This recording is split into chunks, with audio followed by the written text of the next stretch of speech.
മുസ്ലിങ്ങൾ അരക്ഷിതരാണെന്നാണ്, അതെ. അതുകൊണ്ടാണെന്നാണ് റോബർട്ട് വാദ്ര പറഞ്ഞത്. അതെ.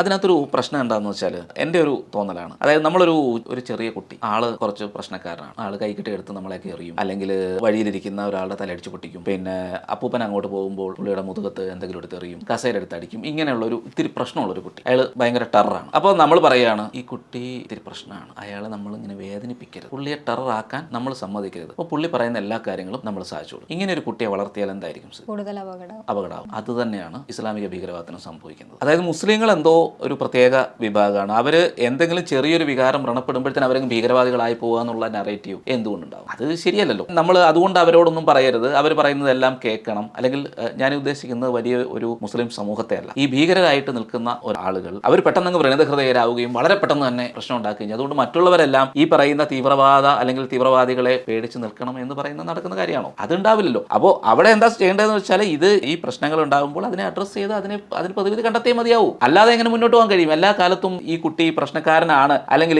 ഇയാൾ പ്രശ്നം ഉണ്ടാക്കും എന്നുള്ളത് കൊണ്ട് ഇയാൾ ചെയ്യുന്ന എല്ലാ കാര്യങ്ങൾക്കും നമ്മൾ സഹിച്ചുകൊണ്ട് മുന്നോട്ട് പോകാൻ കഴിയുമോ? ഇല്ല, കഴിയുന്ന കാര്യമല്ല. ഇതാണ് പലപ്പോഴും ഈ വ്രണിത ഹൃദയരാക്കുന്നു എന്നുള്ള വാചകത്തിന്റെ അടിസ്ഥാനം. അതായത് നമ്മളിങ്ങനെ ചെറിയ കാര്യങ്ങൾ പോലും അയാൾ പ്രശ്നമാകും, അതുകൊണ്ട് അവരെ ഇങ്ങനെ തലോടി മുന്നോട്ട് പോകണം എന്ന് പറഞ്ഞാൽ അത് നടക്കുന്ന കാര്യമാണോ? നടക്കുന്ന കാര്യമല്ല. അപ്പൊ അതുകൊണ്ട് ഭീകരവാദത്തിന് എതിരെ നമ്മൾ അതിനോട് കണ്ണടച്ചിട്ട് കാര്യമില്ല.